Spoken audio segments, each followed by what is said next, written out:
ہمارے قدموں کو آگے بڑھنے سے روکنے کی کوشش ہے، تو میں آپ کے ایمان کو تازہ کرنے کے لیے ضرور بتانا چاہوں گا، مجھے تو اللہ کے فضل و کرم اور حضرت مولانا علامہ علی شیر حیدری کی دعاؤں کی برکت سے میں ساؤتھ افریقہ کے اس شہر میں گیا ہوں جس کا نام کیپ ٹاؤن ہے۔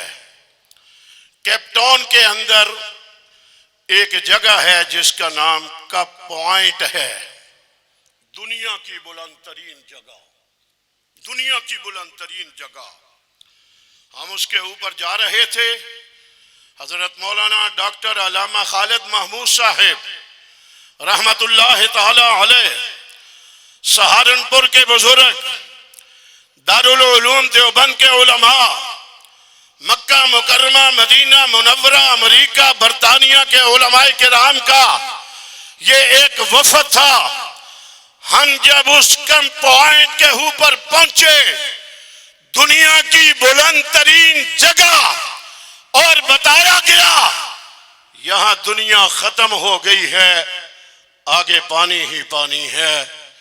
جب ہم وہاں پہنچے، دنیا ختم ہو گئی، دنیا کی بلند ترین جگہ، میں نے وہاں کھڑے ہو کر کے نعرہ لگایا، نعرہ تکبیر، اونچی آواز سے نعرہ تکبیر، نعرہ تکبیر، تاجدار ختم نبوت، تاجدار ختم نبوت، عظمت صحابہ، عظمت صحابہ، جب تک سورج چاند رہے گا، جب تک سورج چاند رہے گا۔ میں نے یہ نعرہ جب لگایا تو علامہ خالد محمود صاحب نے مجھے کہا، ظالم کہیں کہ ملک میں روز بڑے نعرے لگتے ہوں گے، ایمانداری سے یہاں آ کر کے تو نے نعرہ لگا کر کے ہمیں تڑپا کر کے رکھ دیا، یہ بتلا یہ نعرہ تو نے یہاں پر کیوں لگایا؟ میں نے کہا اس لیے لگایا، میں نے حق نواز کے اس دشمن کو جس نے حق نواز کو گولی مار کر کے سمجھا تھا یہ آواز دب جائے گی، میں نے اس کو پیغام دینا ہے، میں دنیا کے آخری مقام کے اوپر پہنچ گیا ہوں، آگے دنیا نہیں ہے، میں وہاں ہو آیا ہوں، میں غلط بیانی نہیں کر رہا، میں وہاں سے ہو آیا ہوں جہاں دنیا ختم ہو گئی، دنیا کی بلند ترین جگہ پہ پہنچ کر کے میں نے اس دشمن کو بتایا جس نے آواز دبانا چاہی تھی، میں نے آواز وہاں پہنچا دی ہے جہاں جا کر کے دنیا ختم ہو گئی ہے۔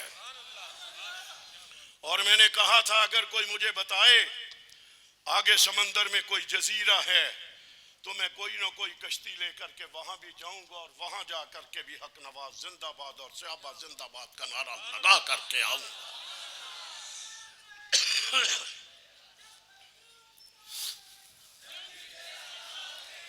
آپ بہت ساری باتیں سنتے رہتے ہیں، میں ذرا ہٹ کر کے میں نے وہیں پر یہ افریقہ وہی ہے جس میں صحابہ گئے تھے، کہو سبحان اللہ، کبھی صحابہ گئے تھے یارو، کبھی میری شکل میں صحابہ کا سپاہی بھی چلا گیا، اسی جنگل میں جہاں صحابہ گئے تھے میں ہو آیا ہوں، وہاں بھی میں نے اس جنگل کو بھی دیکھ لیا، میرے سامنے تھی بات کہ یہاں جب صحابہ آئے تھے تو شیروں نے صحابہ کے قدموں کے اوپر سر رکھ دیے تھے۔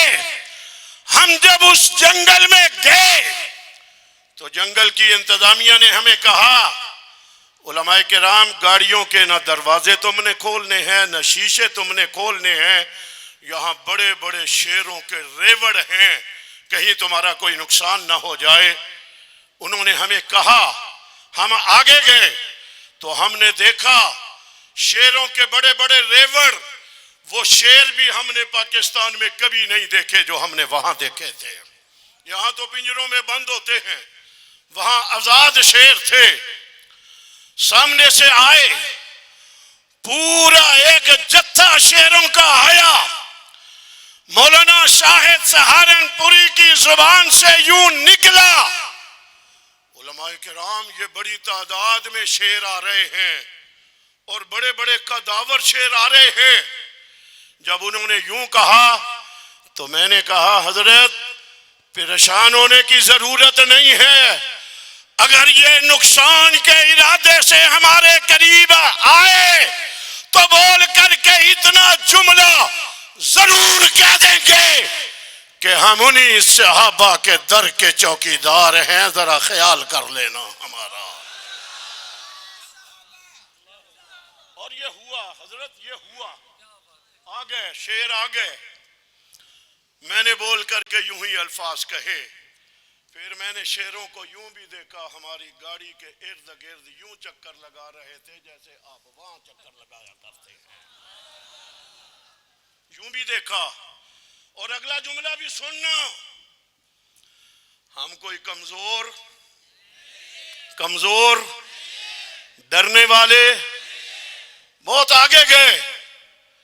ایک شیر کا بچہ آیا, میں نے کہا میں نے پکڑنا ہے, میں نے کہا میں نے پکڑنا ہے. علماء کرام نے بڑا روکا, نہ کرو نقصان ہو جائے گا, نہ کرو.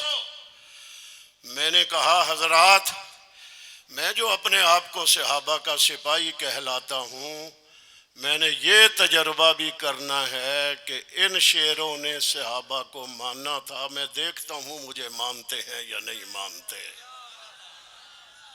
میں نے یہ کہہ کر کے ایک شعر کو گردن سے یوں پکڑ لیا. وہ کہیں میری تصویر ہوگی بنی ہوئی, میں نے پکڑ لیا اور ایمانداری سے میں نے پکڑا تو اس نے سر جھکا دیا. یقیناً اس نے بول کر کے کہا ہوگا کہ اگر تم صحابہ کے در کے غلام ہو, پھر اس نے کہا ہوگا او صحابہ کے در کے غلاموں ہم تمہارے بھی غلام ہیں اور ان کے نام لینے والوں کے بھی غلام ہیں.